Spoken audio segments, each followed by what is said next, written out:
Кыргызстан туулуу өлкө жана өлкөнүн жаратылыш ресурстарында маанилүү орунду таптаза ичүүчү суунун жана дарыялардын азыктандыруунун башкы булагы катары мөңгүлөрдүн потенциалдуу ресурстары ээлейт. Борбор Азиянын бардык мөңгүлөрүнүн 45% Кыргызстанда жайгашкан. Алар дарыяларды азыктандыруучу негизги булак болуп саналат. Ал эми алардын абалынын божомолдору климаттын глобалдуу өзгөрүүсүнө байланыштуу өзгөчө тынчсыздануу пайда кылууда. Климаттын глобалдуу өзгөрүүлөрүн эске алуу менен Кыргызстандагы суу ресурстарынын запастары бүгүнкү күндө актуалдуу маселелердин бири болуп саналат.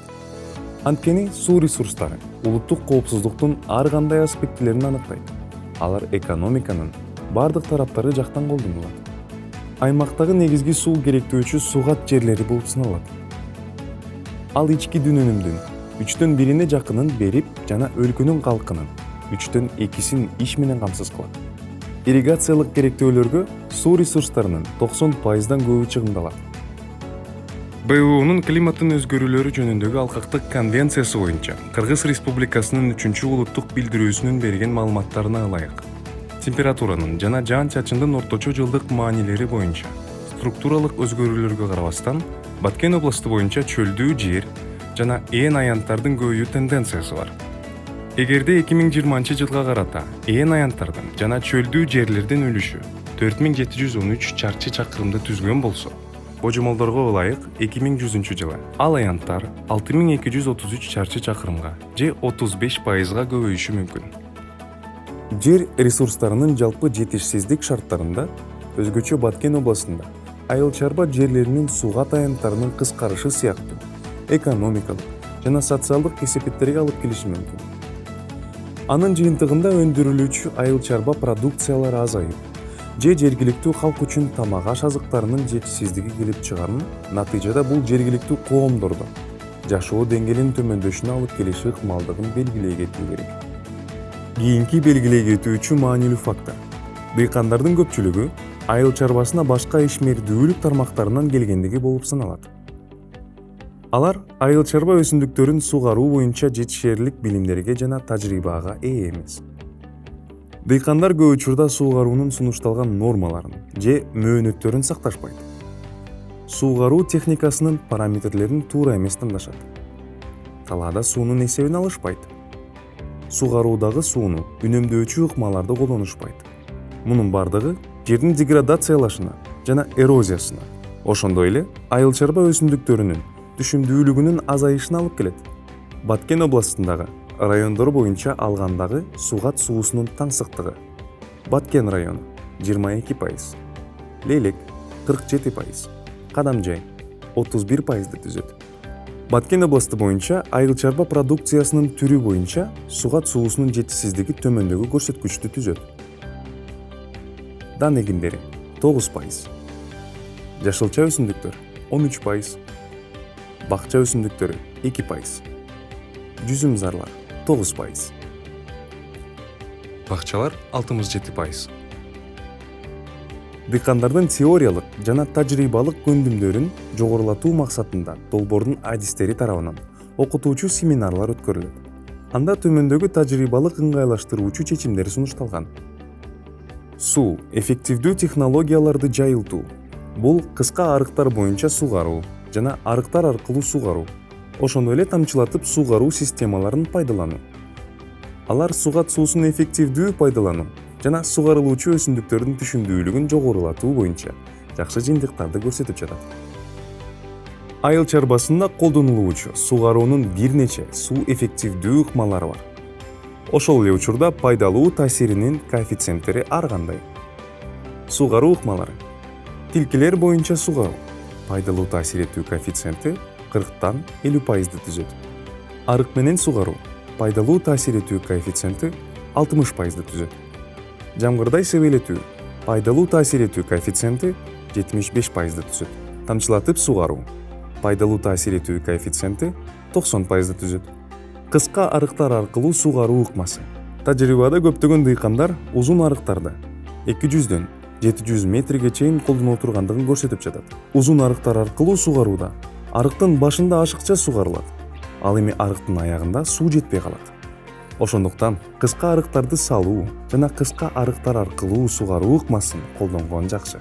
Бул таблицада арыктын узундугун тандоого жана ар бир арык боюнча суунун чыгымын аныктоого боло турган маалыматтар берилген. Мисалы, талаанын кыртышы кумдуу, эңкейиш 0,02. Кыртышка суунун сиңимдүүлүгү 18 см/саатына. Мындай болсо, ар бир арыктагы суунун чыгымы 0,2 литр секундасын түзөт. Ал эми арыктын узундугу 60-тан 70 метрге чейин болууга тийиш. Ага ылайык катарлардын ортосундагы эни 45 же 60 сантиметрди түзүшү керек. Кыска арыктар ыкмасын колдонууда сугаруу тез жана сапаттуу ишке ашырылат. Сугаруу арыгынын узундугу боюнча кыртышты тегиз нымдоого жана өсүмдүктөрдүн тегиз өсүшүнө жетишилет. Сугаруу убактысы жана сугат-суусу кыйла үнөмдөлөт. Бул технологияны бардык кыртыштарга жана өсүмдүктөргө пайдаланууга болот. Айрыкча кумдуу жана таштуу кыртыштарга бул технология жакшы эффект берет. Экинчи, арык аркылуу сугаруу ыкмасы. Арык аркылуу сугаруу технологиясы ушул таптагы эң эле келечектүү багыттардын бири болуп саналат. Суу бул технология боюнча ар бир экинчи арыкка берилет. Ал эми биринчи арык кургак боюнча калат.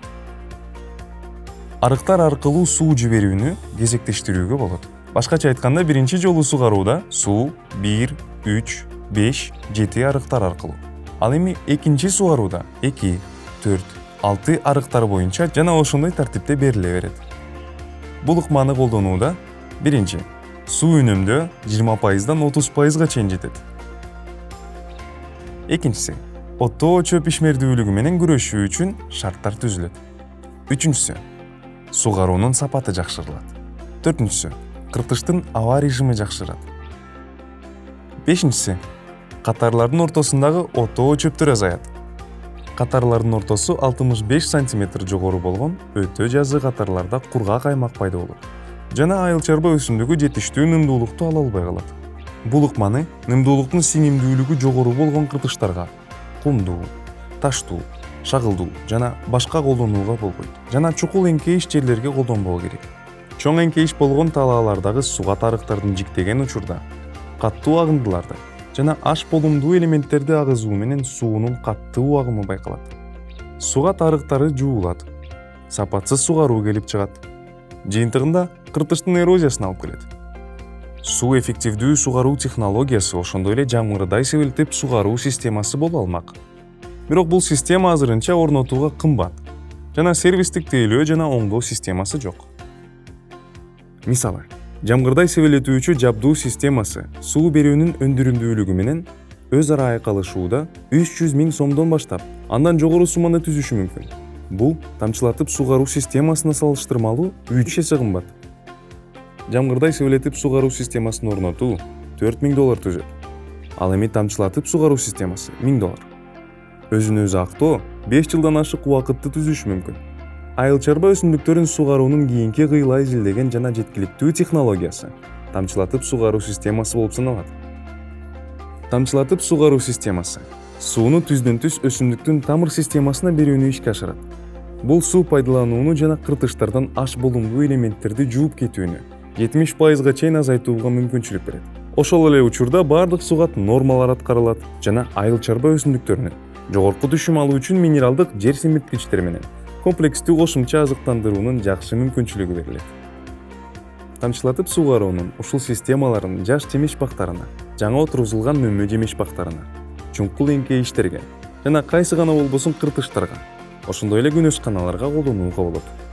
Тамчылатып сугаруу системаларынын ийгиликтүү иштөөсүнүн маанилүү жагымдуу фактору системаларды жайгаштыруу божомолдонуп жаткан жерге артезиан суусу менен камсыздоо скважиналарын түздөн-түз жеткиликтүү болушу. Анткени таза сууну пайдалануу бул жабдуунун кызмат кылуу мөөнөтүн кыйла көбөйтүүгө мүмкүнчүлүк берет. Бул жердин ээси скважина жасаткан. Скважинадан 32-лик шлангы менен жогорудагы 5 кубтук бочкага сууну толтурат, анан ошол суу менен тамчылатып сугаруу системасын сугарат. Бул жерде суу өтө аз, ар бир адамда скважина каздырып, мындай бочкаларды толтуруп, эгиндердин шлангалар менен жетелеп моундай кылып сугарып турган учуру биз азыр муну тамчылатып сугаруу системасына орнотуп, бул жерде ошол система кандай орнотулуусун сиздерге көрсөтүп беребиз.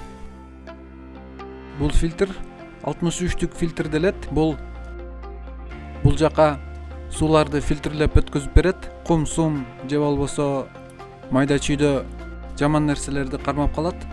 Азыр биз баштайбыз. Мунун ичинде мындай сеткасы бар. Эгер тунук суу иштетсеңер, муну ар бир айда тазалап, анан иштетсе боло берет. Эми бул фильтрди бияка орнотуп алабыз. Бул желим болгондуктан муну этияттык менен бураш керек.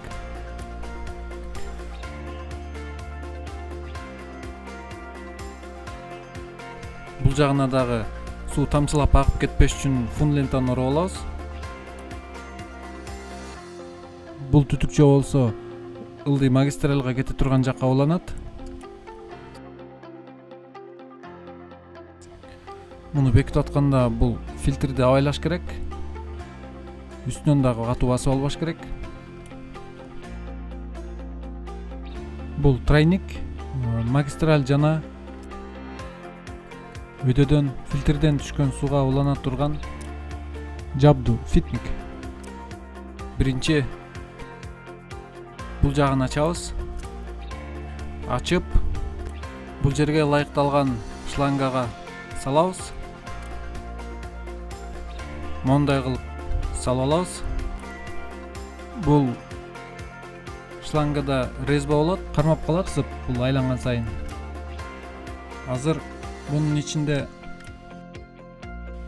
сальниги бар, резина. Ушул сууну чыгарбай кармап берип турат. Так биз салабыз. Салгандан кийин муну катырып коюу керек.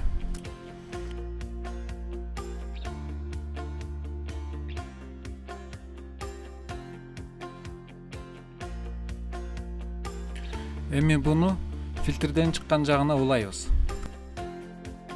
Бул жагындагы кудум азыркы фитникке салгандай кылып киргизип алабыз. Мондай кылып эми бул жакка киргизебиз. Кол менен этияттап тартабыз. Мына эми фильтрден түшкөндөгү тройникти даярдап алдык. Ок арык болчу магистральный шлангды бул жака улап алабыз. Бул туташуулардын баардыгы окшош. Бул жака киргизебиз дагы, бурап кыстырып коебуз.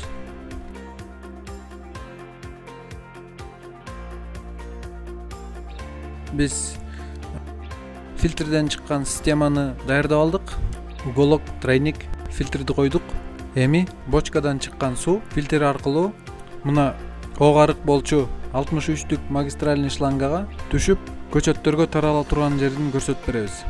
Биз азыр мына ок арыктын ордуна тартылган шланга, магистральный шланга 63түк. Ошого моундай агаттарга тартылчу шланга, 20лык шланганы улаганды көрсөтөбүз.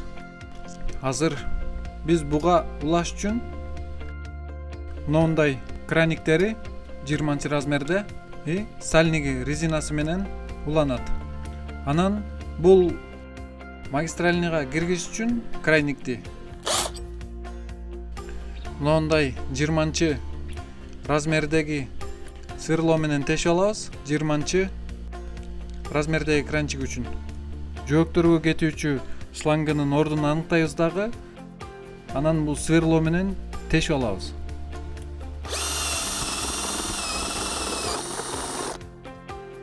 Тешип алган соң бул тешикке резиновый сальникти киргизебиз.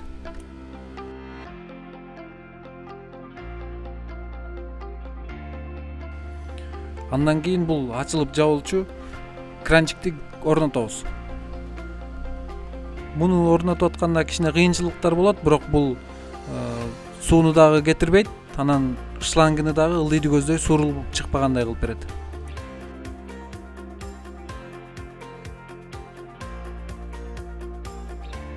Эми ичке түтүктөрдү орнотуш үчүн мындай газдын жардамы менен колдонобуз. Башын ысытып алып туруп, анан жака шкаф киргизебиз.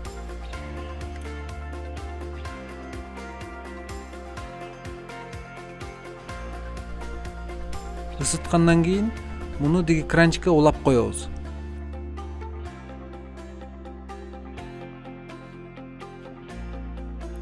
Азыр биз мына 20лык краникке тагып бүттүк. Мына агат жөөк болчу 20лык шланганы эми буга ар бир көчөттүн астына суу чыкчу капельница же болбосо ийнечени орнотобуз. Ийнечени орнотуу үчүн бизге моундай капельницалар керек болот. Саатына стандартты орто эсепте 5 литр суу чыгарып берет. Микротрубка коннекторлорун мынтип даярдап алабыз. Моундай капельницаларды даярдап алдык.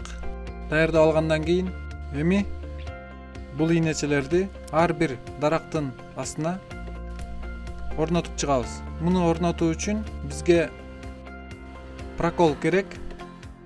Бул өзүнчө майда шлангаларды тешүүчү аспап. Муну ар бир ушу шлангаларды, капельницаларды саткан товарларда сатат. Бул жер ылдый иш болуп, уклон күчтүү болгон үчүн бул жака көчөттүн өйдө жагына 20-30 см өйдө жагына орнотобуз. Тешип туруп, артынан капельницаны киргизип коебуз. Бул жагы даяр болду. Бул капельница менен бул жерге суу тамчылайт и ылдыйды көздөй сиңет. Буларды орноткондон кийин бул пластмасса шлангаларды сөзсүз түрдө 20 см, 30 см жердин астына көмүп чыгуу керек. Көбүрөөк иштеш үчүн 5 жыл, 10 жыл биз ар бир шланганын акырыны мындай кольцо менен бекитип коебуз. 20лык шланганы кайрып туруп, кайра киргизип койсок, суу чыкпай, аяк жагында ушинтип кармап калат. Биз азыр тамчылатып сугаруунун бар жок жабдууларын улаганды көрсөтүп, улап бүттүк. Эми сууну ачып текшеребиз.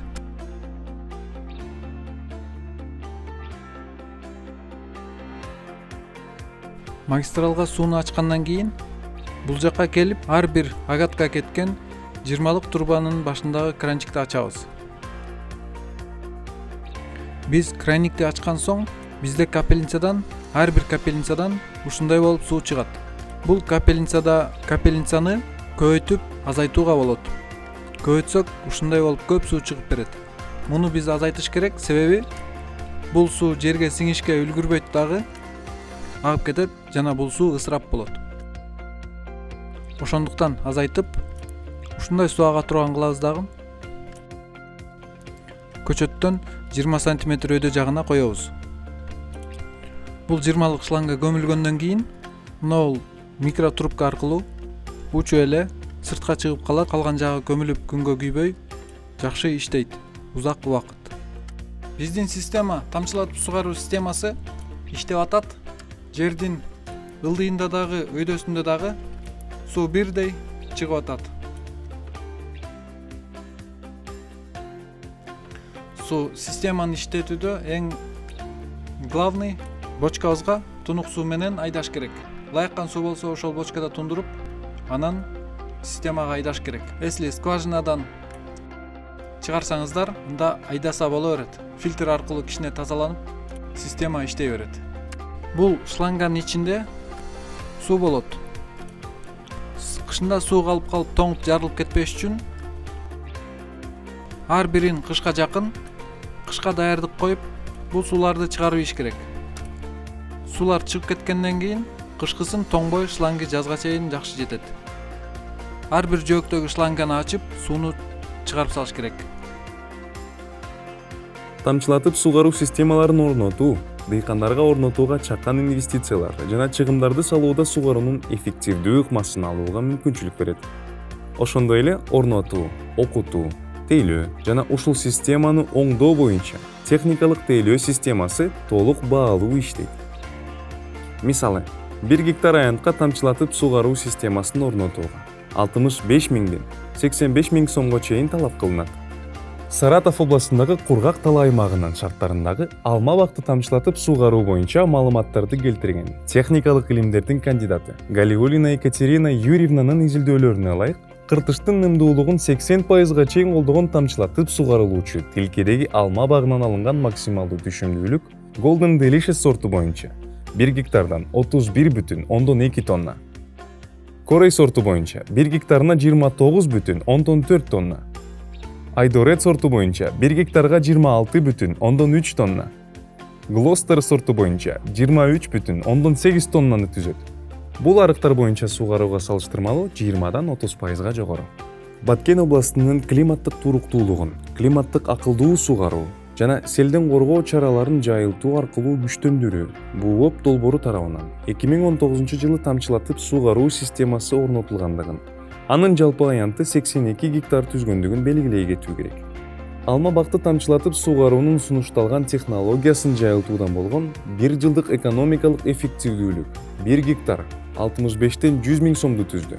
Башкача айтканда тамчылатып суугаруу системасынын өзүн-өзү актоосу 1 жылдан 3 жылга чейин убакытты түзүшү мүмкүн. Мындан тышкары дыйкандардын долбоорго катышуусунун маанилүү критерийи дыйкандардын долбоорду ар кандай ыкмалар менен кош каржылоого даярдыгы болду. Бул долбоорду аяктагандан кийин дагы жабдууга карата менчик катары жана сарамжалдуулук менен мамиле кылуу сезимин жогорулады.